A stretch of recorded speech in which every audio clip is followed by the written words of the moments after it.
Good evening, everyone. I am Jessie Guglielmo, Education Specialist at Maddie's Fund.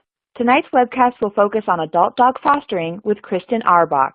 She will take you through the steps needed to set up this successful program in your community. Kristen is the Director of Animal Services for Pima Animal Care Center in Tucson, Arizona. Pima Animal Care Center saved a raw 85% of the nearly 20,000 pets who entered the shelter in 2016. Among their nationally recognized programs are the Pet Support Call Center, which in its first 6 months reduced animal owner surrenders by 30%. Kristen previously served as a deputy chief at the Austin Animal Center in Austin, Texas. Austin Animal Center is a national leader in no-kill animal sheltering, saving 96% of the 18,000 pets who come through its doors each year.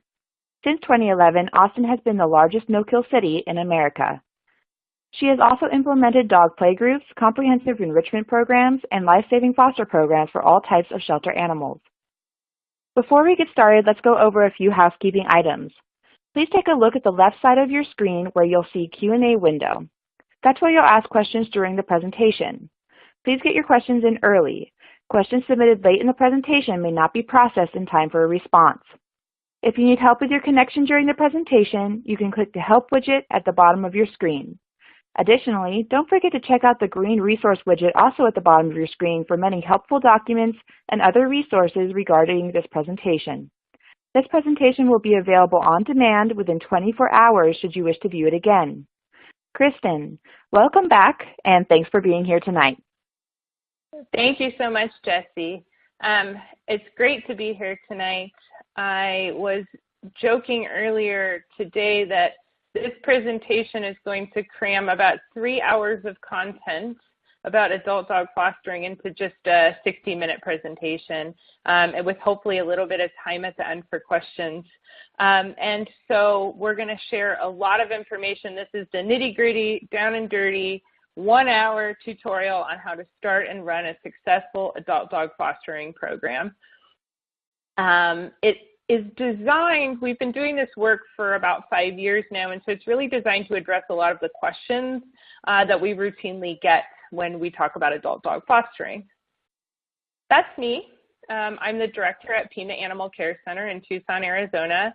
Every presentation I dedicate to one dog that has had an influence on my life, and I don't actually even remember this dog's name, but on my first day touring at Pima, I asked the staff, what dog has had the roughest time, longest day, really needs to get out of here? And they took me to this dog. I went in his kennel, I snapped this photo, I put up a couple of sentences about him and said, hey, he really needs a foster. Next day, I was surprised on social media when this popped up in my feed, and I said, is that the dog from yesterday? And indeed, a rescue partner had seen my post, and there he is headed to a foster home with one of our rescue partners. Really, this presentation is going to show you just how easy it is to save even your longest stay dogs, to get them out of the shelter and into a foster home quickly, and then get them onto their permanent homes.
And here is that same dog.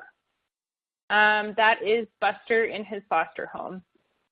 That little video made by the staff at Ventura Animal Services got Buster from being at risk of dying in the shelter to a foster home and then an adoptive home. And I showed that video because that dog, to me, every time I watch that video, I get teary, but that dog, to me, represents the dogs that truly break our hearts and our staff's hearts, and we feel so helpless, like there's absolutely nothing we can do for them. And that video and what happened afterwards is an example that even in those most challenging of circumstances, when it seems like truly all hope is lost, foster really is the answer. So when we say foster, what do we mean? When we're talking about medium and large dogs, it just means getting them out of the shelter, off the shelter premises for any length of time, from 15 minutes to all the way through they're adopted. And there's a lot of reasons we do this. It's more humane. It helps create space. Maybe we do it to prevent the dog from dying. Sometimes foster is just for fun, just to give a dog a break from a kennel. It helps get dogs home, and it helps us see the real dog, which is, as we know now through research, nearly impossible in the shelter setting. And lastly, it shows the world how cool a dog is. It helps us market them for adoption. When we talk about foster programs, initially we realized there was a lot of confusion because for some shelters, a thriving foster program meant that they were sending about 100 animals to foster every year. And for other shelters, they were sending more than 2,000 animals to foster each year. And so when we talk about a thriving foster program, we mean that you could send half of the animals in your care to foster or more, and shelters are proving this is possible. At Austin Animal Center last year, they sent about 2,500 animals to foster. In Pima Animal Care Center, 2,100. Ventura broke the record at 2,800, and shout out to Kansas City Pet Project, who did an amazing 2,400 animals to foster last year. At any given time, any one of these shelters is likely to have half their capacity housed in foster homes and about half in the shelter. Why do you need a big dog foster program? This is another question that we frequently get. Like, how do I know if I actually need this program? Because it may be better for my organization just to keep the dogs there so that they can get adopted. They can stay on the adoption floor. If you meet any of the following criteria, you need to start a big dog foster program. If in your shelter, dogs are dying because of lack of space, lack of resources, or time limits, if you have dogs in shelter for more than a week at a time, if you have dogs that exhibit any signs of kennel stress, if any dogs are dying for behavior or because of results of temperament testing, if you want to increase safety in your shelter, and I'll talk more about that in a little while, if you want to increase humane treatment of dogs, if you need a cost-neutral way to save more dogs, a way that is not going to break the bank or increase your operating budget, and if you deal with periodic space crises, if you get to the point where you don't have room for more incoming animals. If you meet any of the following criteria, which the vast majority of us do, you need to start this program. Successful adult dog foster programs, we consider a successful program a high-volume program, one that serves hundreds, if not thousands, of animals every year. And we know a few things about successful foster programs because we've studied them. First, they make most or all adult animals available for foster or adoption. Second, they make it as easy to foster as it is to adopt. So they don't have lengthy, complex onboarding and training processes that act as barriers to getting animals out quickly. Third, the most successful foster programs talk about foster everywhere.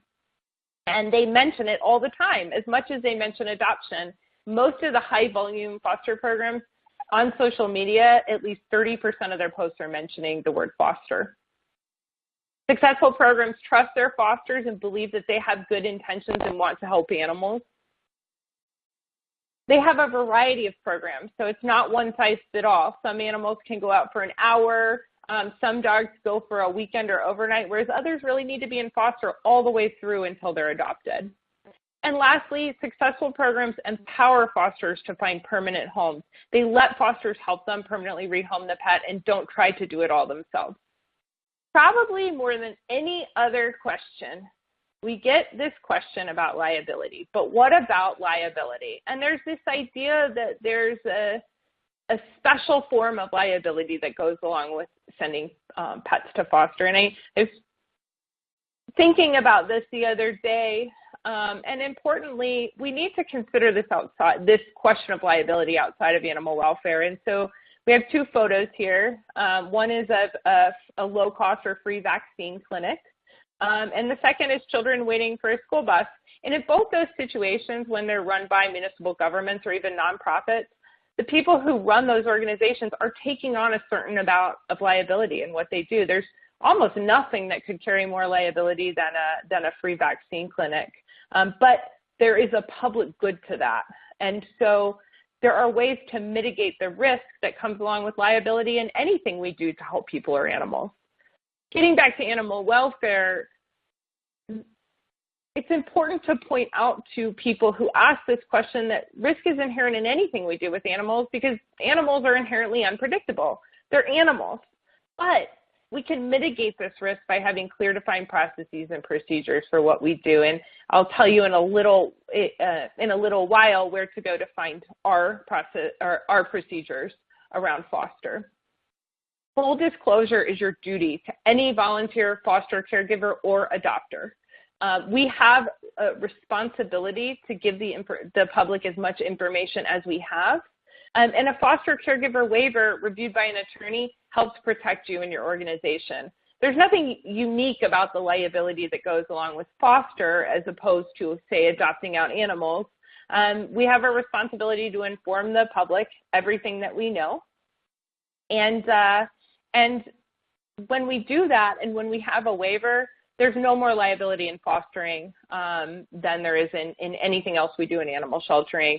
And we know of no case, no successful lawsuit involving a foster caregiver as long as the foster caregiver provided full disclosure, or as long as the shelter provided full disclosure to the foster. So before we go any further, we want to, yes, I'll turn it over to Jessie because we have a question for you. Thank you, Kristen. We do have our first poll question of the evening. What are your challenges when it comes to sending adult dogs to foster homes? Check all that apply. So please answer this on your screen and not in the Q&A box. The answers are concerns about liability or safety, not enough or no foster homes, short staffing, no foster coordinator or not enough time, barriers to fostering, for example, home visits, background checks, concerns from management, volunteers, or staff. I'll give you a couple more seconds to answer. Okay, we're going to move on to the answer slide. So Kristen, it looks like we have some answers for you. Okay. Will you share those, Jessie, because they're not coming up for me? No problem. We have 39.1% for concerns about liability or safety. We have 91.3%, the majority, for not enough or no foster homes. 26.1% for short staffing, no foster coordinator, or not enough time. 17.4% for barriers to fostering, for example, home visits or background checks. And 26.1% concerns from management, volunteers, or staff. Great. Okay, thank you. And we're going to focus most of the rest of this presentation on not enough or no foster homes. So if that is an issue for you, we're going to be talking much more in depth about that problem and how to solve it. Okay, I'm going to tell you a little bit of background. We got to where we are today. Back in 2013, I was at the Fairfax County Animal Shelter for failing their SAFER assessment. They were still dying for failing resource guarding, basic common behaviors in shelters, and we couldn't figure out how to move the needle. because those animals that were kind of initially a problem continued to, as their behavior would decline in the shelter, they would just become more unmanageable and lose their lives. And so we started sending those animals once they got to the end of the line. Once we got them all the way to where their name was on a euthanasia list. Over a 2-year period, we sent 52 of those dogs to foster homes. And we thought when we sent them, we might save 10% through sending them to foster homes and getting them out and seeing if their behavior would change. And at the end of the 2.5 years, we knew we were saving a higher number as the study period went on. And this was an informal study conducted by shelter staff. We were just trying to save more animals. At the end of the 2-year period, we were crunching the data, and we were really shocked to realize that we had saved 91% of those animals that their names had been on that euthanasia list for the next day. And just by getting them to a foster home, we saved the vast majority of them. And it led us to think we were onto something. And other organizations were also experimenting with this at the time. But we started just to talk about it and try to figure out, was there really something about sending the dogs to foster that was changing the dogs, or was it the shelter environment that we really couldn't predict the dog's behavior once it would leave? This led, fast forward 4 years, to about 2017, and we started Maddie's Fund decided to invest in sort of asking these questions more broadly. And so we actually engaged 7 shelters around the country: Louisville, Austin, Texas, New York City, Los Angeles, Tucson, Arizona, Kansas City, and Ventura County, California. These aren't small shelters. These are big, large communities, busy shelters, and they were facing all the same problems we had been. Well, we just started to say, what would happen if we took the youth list component out of it, because that wasn't true for everyone, but we focused on long stay dogs. What would happen if we took dogs who had stayed over 30 days in the shelter system and sent them to foster? Would we see a change in them, or would their jumpy, mouthy behavior continue? Would they continue to be barrier active? What would happen?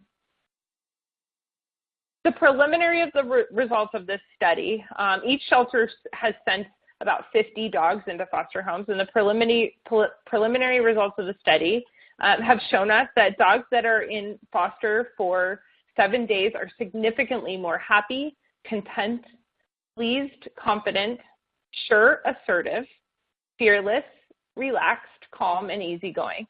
Just for 7 days. They are less anxious, less worried. They show less of the following behaviors: panting, shaking, trembling, circling, and jumping. There's a lot more results coming, but the preliminary results are very clear, and there's no question that foster is presenting a way to save dogs who are really struggling in the shelter system or have been in it too long or aren't getting adopted. So it's really exciting, and it's led to a second project, which is happening here at PAC. We've decided to ask the question, what would happen if we went all in on foster? What would happen if we actually had enough people to manage a giant foster program that would allow every animal in our care to become eligible for foster? So we're going to have several positions to do this. These are our foster coordinators. Rocio will focus on medical needs animals. Patricia will focus on adult dogs only. A surprise person who I'm going to tell you about in a minute is going to focus on getting the pets from foster to adoption, because I'm sure for many of you, that's an issue as well. It's really a challenge when you get a bunch of animals in foster and then you can't get them into adoptive homes. Why are we doing this? Well, partly it's for us, and we want to make every animal available for foster and get as many of them into foster as possible. But it has a bigger reason. We're all tight. We're all strapped for resources.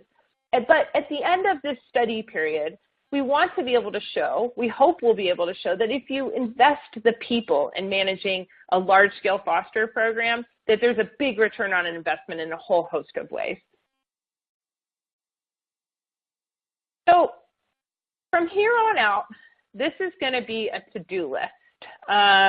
We're going to start with 7 ways to get more fosters for your big dogs or your medium and large dogs. When we say big dogs, we really mean any dog that is over 30 pounds or requires a big dog kennel. And they don't actually have to be big dogs, but they're ones that take up that kennel space. So the first to-do is to make all of your adult dogs available for foster or adoption. And you can see here we have a description of a dog. This would normally, at a lot of shelters, just be a post about adoption, but we just threw in foster. Can you foster or adopt? And we also let them know that fostering is as easy as just coming to our shelter and signing up and taking that animal home the same day. And so when all of your adult dogs are available for foster or adoption, it starts to completely change the culture of your organization, because we've been doing this at Pima for about 6 months, and about half of the people that walk into our shelter now, they ask us about fostering, because that quickly we change the culture of the community so that community members know they can come in and foster an adult dog, and they really want to do it, whether or not they want to adopt or not. They want to come and help get a shelter dog a break from the kennel. Number 2, make all of your volunteers fosters. I've spoken about this subject over and over again all around the country at every major national conference, and this is probably the one thing I've said at every presentation because it's so critical. Who is most likely to take home your big, bouncy, 2-year-old, jumpy, mouthy dogs? The volunteers who love them, the volunteers who are walking them every day. If you just automatically make your volunteers fosters and let them foster on the spot any dog that they want to, you will get so many more of your big dogs out.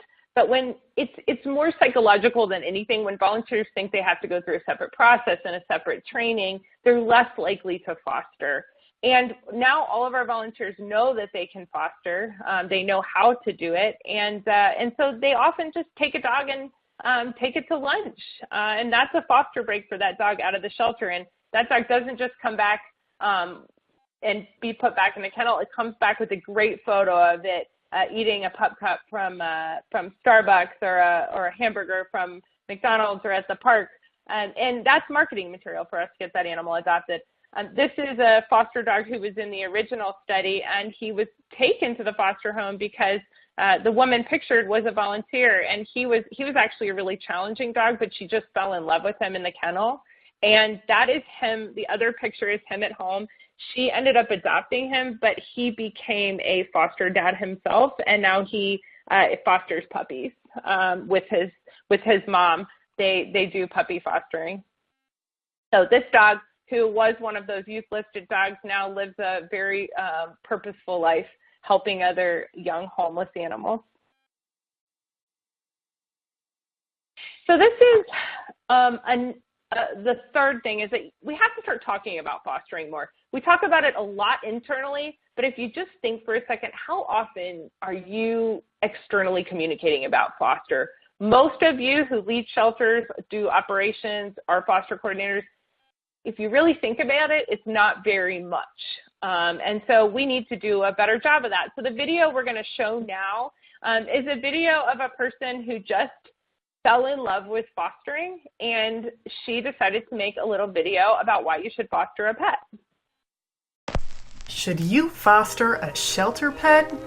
Let's start by clearing up any confusion about the answer to this question, because it's yes.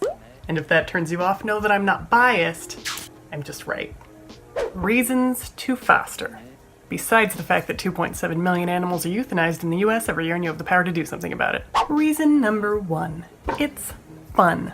Need a hiking buddy, a cuddle buddy, a Netflix buddy, a friend that likes you. Another reason to flood social media with pictures, a companion for your dog, a cure for the all-consuming loneliness you feel waking up every morning. I mean, or you could adopt. No one's gonna be mad at you if you adopt. Reason number 2, it's rewarding. Wouldn't it be cool if you could actually save a life? Oh my gosh, you can, and it's easy. Get a foster. No animal is more grateful than when you've pulled from a kennel. He's snoring.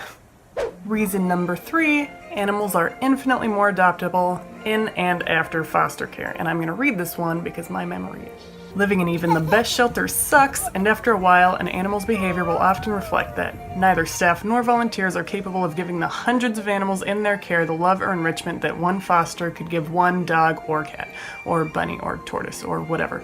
Even taking a dog out for one night in your home significantly reduces their stress levels and makes them more adoptable upon return to the shelter. Reason number 4, fostering creates space for more homeless animals. Shelter staff and volunteers see fosters as angels sent from heaven for a multitude of reasons, but especially this one. So if you get off in the approval and appreciation of other people, look no further than your local shelter's front door. Many shelters in the US still euthanize for space, so taking one dog or cat away from that equation can save multiple lives. Reason number 5, many shelter animals get sick and can only recover in a home. Obviously. Reason number 6, even an overnight foster is extremely beneficial for animals both mentally, emotionally, behaviorally, etc. It's like a weekend away to recharge. Reason number 7, there is no high like finding your foster the perfect family. Now that you're convinced fostering is the best use of your time in the whole world, let's address some of your nagging doubts. Excuses! Excuse number 1, but I don't have enough time for a pet. But you do have enough time for a foster. Any amount of time outside of the shelter is beneficial for an animal, and many shelters across the US are adopting day trip, lunch trip, overnight, short-term fostering programs. Even 30 minutes outside of a kennel is A+ enrichment for a dog. My house is too small. Bet it's not smaller than a kennel. I'm gone 8+ hours every day. Sounds like you need a senior dog or a cat, and your local foster coordinator would be ecstatic to hook you up with one of them. I don't even like animals. First of all, that's not true. Second of all, I don't like people, but I still give to UNICEF. But I'm poor. That's fine. Your shelter will probably provide everything you need for your new foster. But I'll get too attached to the puppy. While this is an excuse that I completely understand, I still believe that fostering is worth it because maybe you won't. I promise no one will be upset if you adopt a shelter animal. 3, guess what sucks more than saying goodbye to your foster? Knowing you could have saved a dog from euthanasia but didn't. I mean, but the shelter is full of pit bulls. So foster a pit bull, silly! Oh, and spay and neuter your pets. You're an adult probably, you should know better. So that video, that's Rachel, and our question mark person on our team, which I wasn't sure I could announce, is going to be Rachel. She's absolutely infectious when she talks about fostering, and she is going to be our marketing and placement coordinator for our fosters, helping get foster pets into homes. And we're really excited because it's that kind of energy and enthusiasm that we need around this subject, because it is really exciting. And I think that I showed Rachel's video. It's hard to show a 4-minute video in a presentation this short, but it's important because it brings home how much joy there is and lightness and fun in fostering. And I think in our field, we tend to make it a little bit heavier than it needs to be. Fostering, people who love fostering. It's more than just an action, it's an identity. And as you think about marketing, fostering, you think you're helping people create an identity, and it's a really wonderful one. It's one that's around life-saving. So on to number 4, make all your foster pleas public. This was a big mistake we made for a long time. We only pled foster pets internally, and I bet many of you probably are going, oh yeah, we do that. You lose a big audience. We plea foster publicly, and we just ask people to come in and meet up with us. Sometimes we do on-the-spot counseling for people that maybe have no experience and it's a more challenging animal, maybe with medical issues. That might not be the right pet for them to foster, but we bring them in the door anyway. They come in and we have another 200 dogs they can foster. This dog came in, was completely covered in motor oil. Someone had tried to cure mange that way. It's sort of an old tale that it was way to cure mange. And the dog was covered in motor oil and just the saddest dog and really traumatized. She was just so shut down. You can see her face, how upset she is. And she could have sat in our shelter for weeks. She could have sat there while the oil went away. She kind of got cleaned up, but she probably would have declined behaviorally. And instead, we gave her a bath and sent her to foster the same day. And as you can see, she spent the next month having the time of her life, learning what love means from cats, dogs, and her human, and got a wonderful home because of it. And this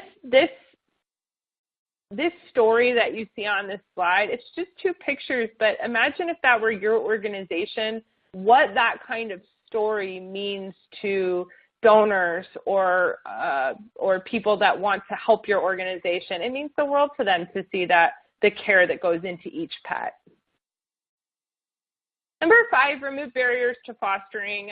We have another poll question coming up more specifically about barriers, but still, when we do apprenticeships, we did them in Austin, and now the adult dog foster apprenticeship is actually going to also be held in Tucson. There's one in April and May, and you can go to Maddie's Fund, the apprenticeship page to learn more about those. I think this application period is closed, but we bring in 15 or so students from around the country, and we teach them about the adult dog foster program over 4 days. And every single shelter or rescue that we talk to has barriers, even when they don't think they do. And a barrier can be something as simple as volunteers that aren't on the same page with the organizational mission and maybe provide counseling in a way that the staff doesn't and puts more restrictions in place. Or it can be as simple as a foster application that's 6 pages, or a training process that requires you to come to the shelter or rescue and learn and never put hands on an animal. So those are all barriers to fostering. I'm going to talk a little bit more about this. That's Kai. He's a dog who, when I got to Austin, had been in the shelter for, I think, 9 months. He had been there since he was a puppy with a broken spine. He was really declined behaviorally. There was absolutely nothing we could have done with him in the shelter, and that's him in a foster home after about a week. And I showed his picture because he's a reminder to me of that. He could have been in foster from week 1 most likely and not had that 9 months at the shelter and probably got home much sooner. So I think we're at our next poll question. All right, thank you, Kristen. We are at our next poll question. It is, what are your barriers to getting adult dogs into foster homes? Check all that apply. Your choices are background checks, home visits, onboarding and training process takes too long, foster coordinators is the only staff member who can process fosters, only a few select dogs available for foster placement, or too many rules and restrictions. Again, answer this on your screen and not in the Q&A window. I'll give you a few more seconds to answer. Okay, and I'm going to go ahead and go on to the results. Kristen, would you like me to go over them again, or can you see them? Oh, I see them. Okay. Good. Cool. So that's really interesting that the background check and home visit number is so low at about 10%. That's great. That's been a change that's happened over the last several years. Again, it goes back to that idea that we trust people and believe that they're there to help us. It looks like the onboarding and training process is still a challenge for some of you, and that the one foster coordinator being able to process fosters, it's too much work for one person. Another thing I'm going to address in just a minute.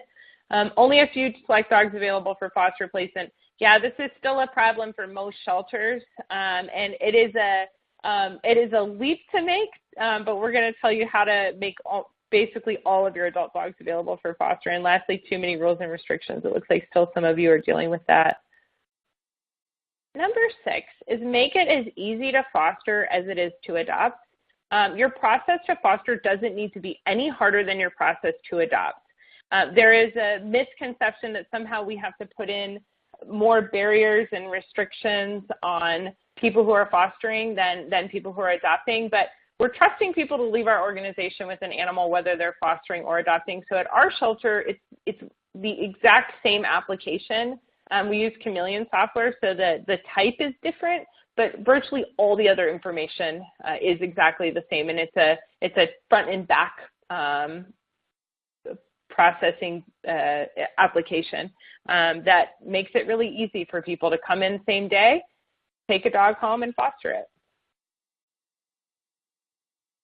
Number 7, let people foster for any length of time. There's also a lot of shelters that are still telling people this dog needs foster for a week, it needs foster for a month, it needs foster for X amount of time, and that doesn't really serve the dogs, because most dogs just need to get out of the shelter. And so if people can foster for 2 hours to take an animal out for an afternoon, that's incredibly valuable for that dog. And so putting those restrictions in place about how long people can foster often just hurts the dog. So if somebody only has one afternoon to commit, let them commit it, even if that's not a long-term placement for that dog. Okay, so part 3 is 7 ways to keep your fosters and keep them happy. Because one of the other challenges is that we get fosters, but then we can't keep them in our system, or their animal stays in foster for too long. So we'll tell you how to actually keep them fostering pets over time. Okay, thank you, Kristen. We have our third poll question of the evening. What foster programs for adult dogs do you currently have at your organization? Check all that apply. A, field trips for the public. B, field trips for current fosters, volunteers, and/or staff. C, overnights. D, foster for dogs with behavior challenges. E, foster to adopt, trial adoption by foster. F, emergency fostering during space crisis. Or G, most of all adult dogs available for foster all the time. Answer on your screen and not in the Q&A window. Okay, and we're going to go ahead and move on to the results slide. And here are our results. What do you think, Kristen? Wow, so many people are doing field trips. That's so exciting. About 50% of you are doing field trips and 64% doing foster for dogs with behavioral challenges. That is so awesome. And it looks like many people are doing foster to adopt or trial adoptions by foster, 60%. Wow, these numbers are amazing, and it really is testament to how quickly the movement towards foster is changing. So kudos to all of you who are trying these programs. Okay, so this is about how to keep your fosters. First, allow your fosters to adopt out any dog that they foster. So any dog they foster, they should be allowed to adopt if they want to. And in some shelters, they tell people you can't adopt your first foster dog. And we really resist that, because even people like the dog you saw earlier, even people that decide to adopt their first foster dog often end up fostering other dogs. So that's rule number 1. If somebody wants to adopt their foster dog, let them. Okay. Number 2, allow fosters to adopt out any animal that they foster. So if that foster wants to find that animal a home, let them, because they're in a much better position to carefully place that pet or find it a great adopter than we are. We're all very busy running shelters, running rescue groups. Fosters are great people to help find adopters for their foster pets. Number 3, let your volunteers help you with your foster program. It's time to get rid of this notion that volunteer programs should be totally separate from foster programs. They really can be essentially combined. Here are just a few ways that your volunteers can help. First, they can market your shelter pets to help get them to foster. They can take foster pets to events for you. They can market them for you to get them adopted. They can identify the dogs who need foster the most. This is something we use all the time. We ask our volunteers, tell us what dogs really need to get into foster, and they provide lists all the time of these dogs have been here a long time, this dog's really having a hard time in the shelter. They really do a lot of the work of identifying the dogs for us. They can meet potential adopters for you. They can provide behavioral support, and they can provide post-adoption follow-up after the pets get adopted. There's a rule in a lot of shelters that volunteers shouldn't be allowed to contact people after they adopt, but we actually encourage our volunteers to make connections with people, because we believe that the relationship with our fosters and our adopters really should begin when they leave our shelter, not end. And lastly, your volunteers are the best advocates for the program. They're the people that can really spread the word about your program. Fourth, communicate with them. Proactive communication is the most important part of any foster program. And so we are always talking with our fosters, whether it's through our internal social media group where we can post information, animals that need help, whatever it is, or we're sending them information about what pets need help, how to get their pets adopted. And part of our program expansion will be to do an even better job communicating with our fosters. When fosters get a pet, they feel like they're just sort of left on their own. That can be really stressful and challenging, and so regular communication is really important to keep them happy. 5, celebrate their successes. When they get an animal adopted, celebrate that just the way you would if an animal in the shelter got adopted. There's a problem in fostering that we're really just starting to get our heads around, that it can be kind of isolating for people. And when we don't do things like celebrate when one of our dogs who went to foster got adopted, it doesn't make people want to come back and keep working with us. Our fosters should be a team of people all working together towards a bigger goal, and their individual foster pets are really just part of that. And so we are always trying to celebrate their wins. We're with them when they feel like they have failed in what they're doing, either because the foster placement didn't work out or the dog came back after it got adopted. But we are with them, and that is a challenge for many of you who have one foster coordinator trying to do everything, and that's why volunteers are so critically important, because they can also do a lot of that work for you. Have a foster to adopt program. So you can see our kennel card. You see the little thing in the bottom. It says eligible for foster. Almost all of our kennel cards say that. And so those kennel cards let people know that they don't have to adopt the pet right away. They can also foster it. This has had an unintended consequence that we really didn't expect. It's made it so that more people are taking home our medium and large dogs. And they're treating it a little bit like a trial adoption, but that's just fine with us. They're taking the dog home. They're spending a week or so with it, and then falling in love, and in most cases, adopting it. 7, let fosters bring the dogs back if it doesn't work out. Don't make them feel badly. Oftentimes, we'll just send a foster home with another dog, or we'll call them in a couple days and ask them if they can take another dog. Some dogs are really challenging, and some dogs aren't a good fit for fosters, and it's totally okay. It is such a not big deal for us when that happens, and so we just make it really, we make them really comfortable to know that if they need to bring their pets back, it's no problem. I think when we all get stressed out in our organizations, especially during our busy seasons, we tend to be like, oh no, so-and-so's back. And that is not a way to keep fosters coming back. Again, it goes back to this really changing the culture of your organization to put foster at the heart of what you do, rather than making it a program of the periphery with one coordinator. One thing I want to add that I didn't talk about specifically in any slide is that our fosters they're treated the same as volunteers. So our fosters, our volunteers, and our staff all work together and communicate together. And we sort of form this big, giant team. There's often division, not just between fosters and volunteers, but between fosters and staff. And so we all communicate through a social media group as one. And we also have our entire staff be part of the foster process. What does that mean? It means that any of our adoption counselors, even our intake staff, can process fosters out of the system. This doesn't just help us leverage resources and get more dogs to foster. It helps everybody buy in and care about the foster program. It's a really different way of doing business.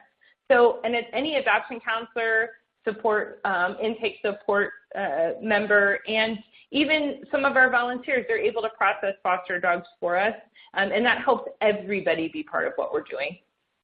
And lastly, because I want to save a little bit of time for questions tonight, in trying to sum up what the last 5 years have meant of doing this work, and the research that we've started and the projects that we've done, I think that this sums up pretty well what I've learned, which is that foster is a safe, humane, cost-effective alternative to housing medium and large dogs in shelter kennels. Even the very best shelter is still a place where dogs undergo extreme stress due to living in near constant solitary confinement, and foster is the solution to this problem. There is no other solution to helping shelter dogs that can have such a huge impact on such a large number of animals. Yes, we need to be providing playgroups daily for shelter dogs and giving them kennel enrichment and positive reinforcement, engagement and interaction. But bottom line is, every day that they're with us, they're declining. Every day that they're with us, it's harder for them. And it's harder for them because it's hard to be locked in a cage 23 and a half hours a day for any living being. Foster is a solution that can serve half of your population at any time. And for those of you that don't have large programs now, think about what it would do to your organization to take half of the animals in your care and put them into foster tomorrow. It would change the game. So I'm going to save time for questions tonight. Thank you all so much for being here. Thank you for the poll question results have made my night. It is so exciting to see the work that you're all doing around the country, and an honor to speak with you. Thank you, Kristen, so much for that great presentation. You had some truly excellent suggestions. We do have a few questions for you, so we're going to go ahead and move on to the question portion of our evening. I'm going to be giving you your first question in just a little bit.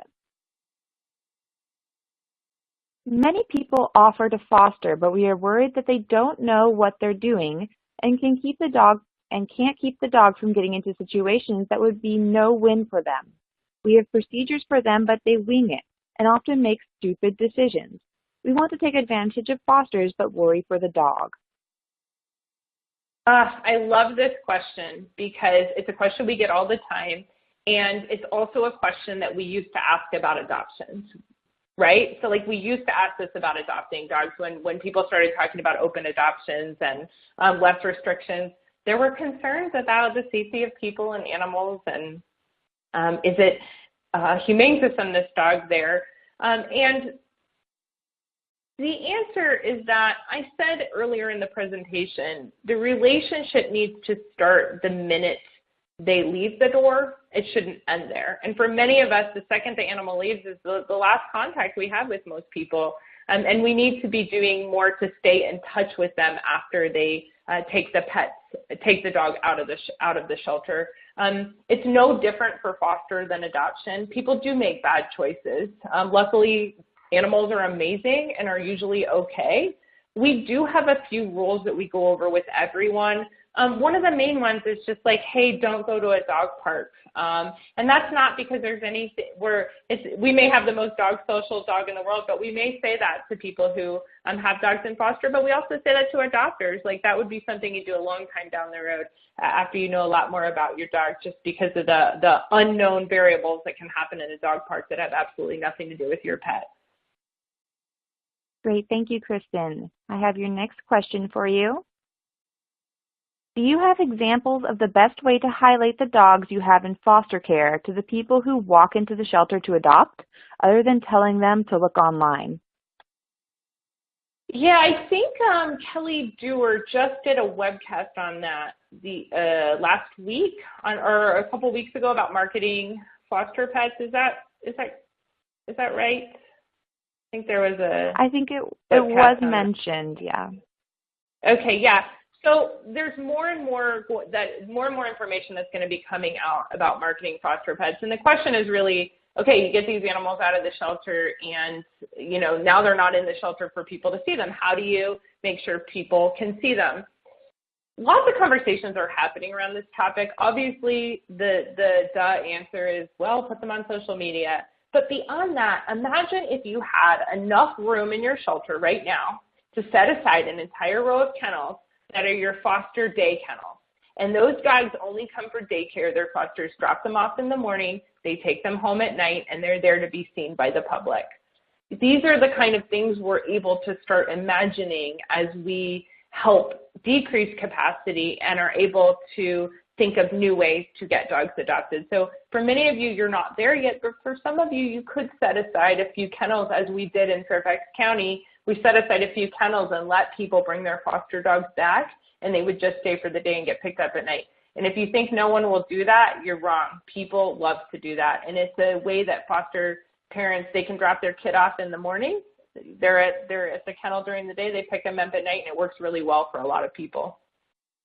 That's a great suggestion, Kristen. Thank you. I have your next question. As a foster, I worry about training the right way and dealing with behaviors. Our group is a great sounding board, but what do you recommend for fosters who would like more training on how to handle some of these issues without a lot of out-of-pocket expenses? Another great question, an important one. This is true. We commit to positive-only training for our shelter dogs because we recognize many or most of them are trauma survivors if that trauma is just being separated from their family and everything they've known. And so we're pretty picky about this stuff. And what we are doing here and what I've done in my last 2 communities is to work with local trainers who will commit to positive reinforcement and actually getting groups of fosters together, groups of volunteers who want to work with shelter dogs, and helping people actually work together on training, but giving them some guidelines from a positive reinforcement trainer so that we know that the dogs are having a positive experience. So many trainers are willing to donate their time or work for a reduced fee to help shelter pets. It's good for them. They get clients out of it, and you can cast that into the community, and you'll be surprised at how many people want to come help you with that. And so it's a great way to also combine that volunteer and foster program. The other way that we've used trainers is to act as fosters for our more difficult dogs. Trainers often are more than willing to step up and help you with a dog that you may not send home with the average person, kind of like the dog mentioned a couple of questions ago. Great. Thank you again, Kristen. Here's your next question. Don't you think it's a lot of stress for the dog to go back and forth from foster home to foster home?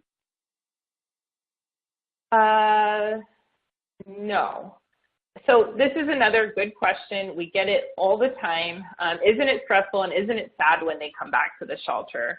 The answer is I couldn't be a more emphatic no. We know that the dog's cortisol or stress levels go down basically as soon as they're leaving the shelter.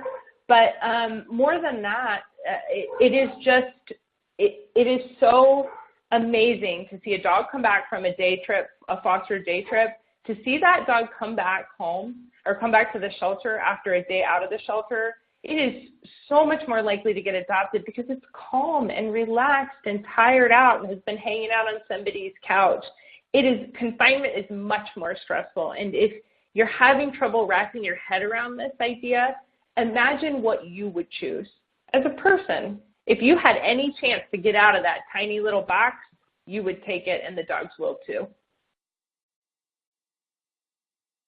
And that's a great point. Thank you, Kristen. Okay, next slide will be coming up to everybody's screens in just a second. I understand this is focused on shelters, but do you have any suggestions for rescues that are foster-based and struggling? Yes, and I'm sorry, I sometimes forget shelter rescues really are who we have to thank for the foster-based movement starting, because rescues had to start in foster homes. They didn't have brick and mortar shelters. And we shelters got to come in and take advantage of this amazing practice. The hardest part for rescues is once they get animals into foster, a couple of things happen. They get stuck, they get bottlenecked.